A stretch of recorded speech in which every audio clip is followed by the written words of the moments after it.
बंधु जय जगन्नाथ। चलतु मोर आज जो नूतन ब्लॉग टी स्टार्ट करवा।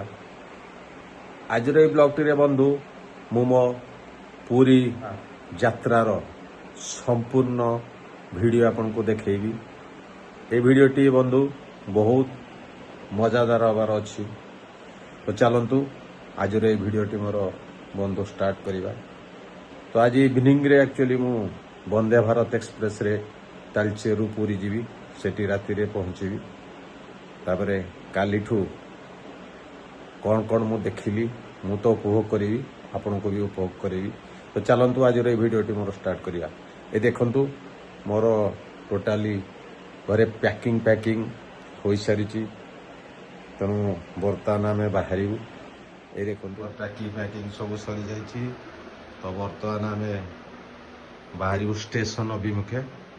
तो चलतु जीवा ये वीडियो टी आज स्टार्ट कर। बंधु घर बाहरी किसी समय ट्रावेल पर आम पहुँची जाइलु रेलवे स्टेशन ने। तापर पहुँचीलु स्टेशन ने किसी समय अपेक्षा पर आम वंदे भारत एक्सप्रेस आसला। तापर ट्रेन भितर आम बंधु दाखिल होइतलु। आम सीट रे बसलु जेहेतु आमर खाइबा ऑर्डर होइतिला तेणु आमर खाइबा आसी जाइतिला। तापर आम 3 घंटार जर्नी पर प्राय राति 10टारे पुरी रेलवे स्टेशन ने पहुँची जाइतलु। सेठू ऑटो जगे जाइतलु पुरी बड़दाण्ड को। यही देखंतु पुरी बड़दाण्डर दृश्य रातिर झिप झिप वर्षा सांग को एमिति पाग। तो बंधु काली सकाळे पुणी एई बड़दाण्ड रे देखा हबो। शुभरात्रि। जय जगन्नाथ।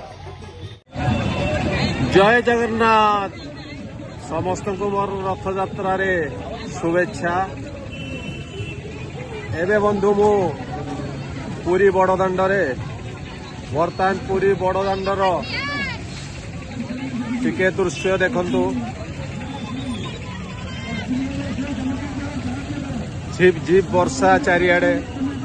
वर्षा सत्वे भी भक्तंकर आगमन रे कोनोसी कमी नाही। मु बर्तमान सकाळ 9टा एवं 9टार किसी दृश्य आपन को देखो। बड़दाण्डर बर्तमान देखंतु वर्षा भी पूरी रथ यात्रा रे कोनोसी बाधक सृष्टि करि पार नाही। ए देखंतु बड़दाण्डर किसी दृश्य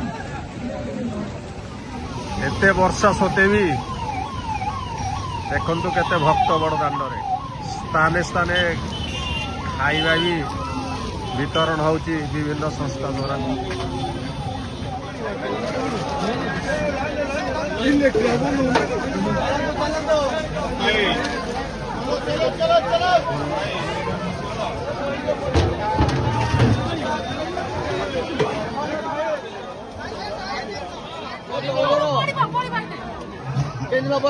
सरस्वती बड़दाण्ड रे प्रभु जगन्नाथ और भक्तों मध्य अपूर्व समागम।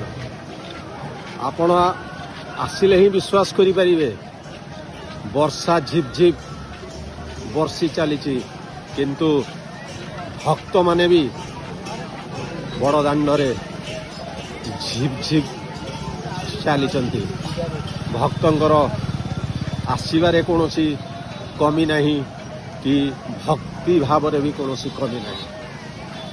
मु तो थरे आपण समस्त को कहबी पूरी बड़दाण्ड को थरे आसतु रथ यात्रा रे। आपण तो जगन्नाथ को दर्शन करी आसुवे किंतु रथ यात्रा रे बंधु थरे आसतु। जीवन सारा से अनुभूति को आपण केबे भूली पारिबेनी। एई देखंतु भक्तंकर केमती विपुल समागम। आमे पूरा आगरे ठिया आइछे।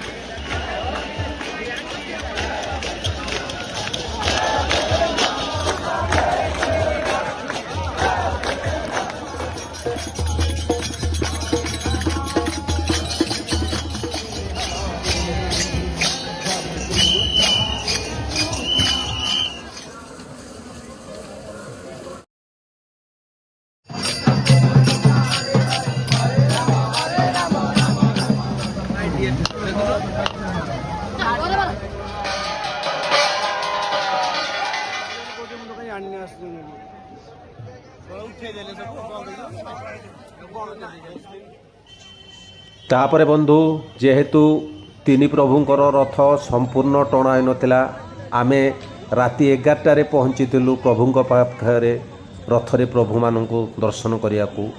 ଜଗନ୍ନାଥ ପ୍ରଭୁ ତ ପ୍ରାୟ ମନ୍ଦିର ପାଖରେ ଥିଲେ, ସେଠାରେ ଆମେ ଯାଇକି ପହଞ୍ଚିଥିଲୁ। ଏଇ ଦେଖନ୍ତୁ ପ୍ରଭୁ ବଳଭଦ୍ର, ତାପରେ ମା ସୁଭଦ୍ରା, ତାପରେ ଲାଷ୍ଟରେ ମନ୍ଦିର ପାଖରେ ପ୍ରଭୁ ଜଗନ୍ନାଥଙ୍କୁ ଦର୍ଶନ କଲୁ। ଜୟ ଜଗନ୍ନାଥ। ତ ବନ୍ଧୁ ଆପଣ ଜାଣିଥିବେ କାଲି ସମ୍ପୂର୍ଣ୍ଣ ଭାବେ ରଥଯାତ୍ରା ଦିନ 3 ରଥ ଟଣା ହେଇପାରିନଥିଲା। ପ୍ରାୟ 300-400 ମିଟର ବଳଭଦ୍ରଙ୍କ ରଥ ଆସିଥିଲା, ତାପରେ ସୁଭଦ୍ରାଙ୍କର, ଆଉ ଜଗନ୍ନାଥଙ୍କ ରଥ ଟୋଟାଲି ବାହାରି ନଥିଲା ଶ୍ରୀମନ୍ଦିରରୁ। ତ ଆଜି ସକାଳେ ରଥ ଟଣା ପୁଣି ଆରମ୍ଭ ହୋଇଛି। ବଳଭଦ୍ର ରଥ ଟଣା ହେଲାନି, ତେଣୁ ଆଜି ବଡ଼ଦାଣ୍ଡର ଦୃଶ୍ୟ ମୁଁ ଆପଣଙ୍କୁ ଦେଖାଉଛି। ଦେଖନ୍ତୁ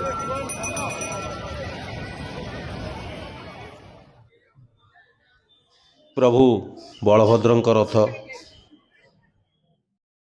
ବର୍ତ୍ତମାନ ମା ସୁଭଦ୍ରାଙ୍କ ତାଳଧ୍ୱଜ ରଥ ବଡ଼ଦାଣ୍ଡରେ କେମିତି ଗଡ଼ି ଚାଲିଛି ଏବଂ ଭକ୍ତମାନେ କେଉଁ ଶ୍ରଦ୍ଧାରେ ତାକୁ ଟାଣୁଛନ୍ତି, ଏଇ ଦେଖନ୍ତୁ ବନ୍ଧୁ।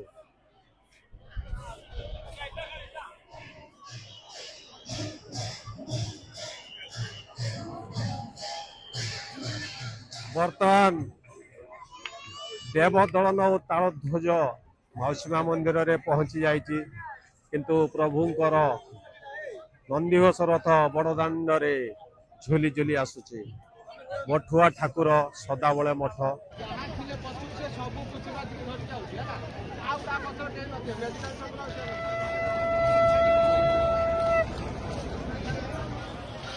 ଶେଷରେ ବଡ଼ଦାଣ୍ଡରେ ପ୍ରଭୁ ଜଗନ୍ନାଥଙ୍କର ନନ୍ଦିଘୋଷ ରଥ, ଆଉ ତା ପଛେ ପଛେ ହଜାର ହଜାର ଭକ୍ତ। ଜୟ ଜଗନ୍ନାଥ। ତ ବନ୍ଧୁ, ପରିଶେଷରେ ପ୍ରଭୁ ଜଗନ୍ନାଥ, ବଳଭଦ୍ର ଆଉ ମା ସୁଭଦ୍ରା 3 ରଥ ତାଳଧ୍ୱଜ ଦେବଦଳନ ଏବଂ ନନ୍ଦିଘୋଷରେ ଆସି ପହଞ୍ଚି ଯାଇଛନ୍ତି ମାଉସୀ ମା ମନ୍ଦିରରେ। ଆସନ୍ତୁ ମୁଁ ମାଉସୀ ମା ମନ୍ଦିରର କିଛି ଅଦ୍ଭୁତପୂର୍ବ ଦୃଶ୍ୟ ଆପଣଙ୍କୁ ଦେଖାଉଛି। ଏଇ ଦେଖନ୍ତୁ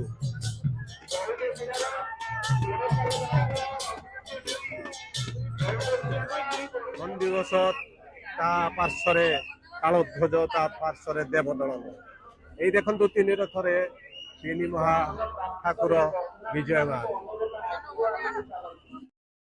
ବନ୍ଧୁ ଇଏ ଦେଖନ୍ତୁ ମାଉସୀ ମାଙ୍କର ଗୁଣ୍ଡିଚା ମନ୍ଦିର ଏବଂ ତା ସମ୍ମୁଖରେ 3 ମହାପ୍ରଭୁ 3 ରଥରେ ତାଳଧ୍ୱଜ, ଦେବଦଳନ ଓ ନନ୍ଦିଘୋଷ ରଥ।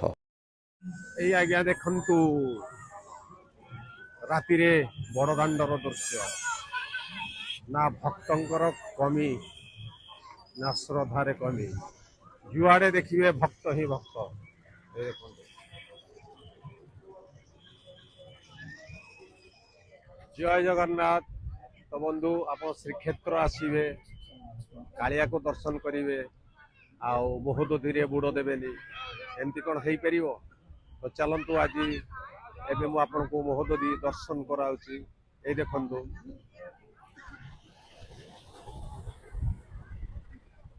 ଆପଣ ଯେତେବେଳେ ବି ପୁରୀ ଆସୁଛନ୍ତି ବନ୍ଧୁ, କାଳିଆକୁ ଦର୍ଶନ କରିବା ସହିତ ମହୋଦଧିରେ ବି ବୁଡ଼ ପକାନ୍ତୁ, ତାହେଲେ ଆପଣ ଯାହା ବି ପୁଣ୍ୟ ଅର୍ଜନ କରିବେ ତାହା ଦ୍ୱିଗୁଣିତ ହୋଇଯିବ। ବର୍ତ୍ତମାନ ଦେଖନ୍ତୁ ବର୍ତ୍ତମାନର ସମୁଦ୍ର କୂଳର କିଛି ଦୃଶ୍ୟ। ଏଠି ବି ବହୁତ ପର୍ଯ୍ୟଟକଙ୍କ ଭିଡ଼ ଜମିଛି। ପାଗ ବହୁତ ଅନୁକୂଳ ଅଛି, ବର୍ଷା ନାହିଁ। ଜୟ ଜଗନ୍ନାଥ।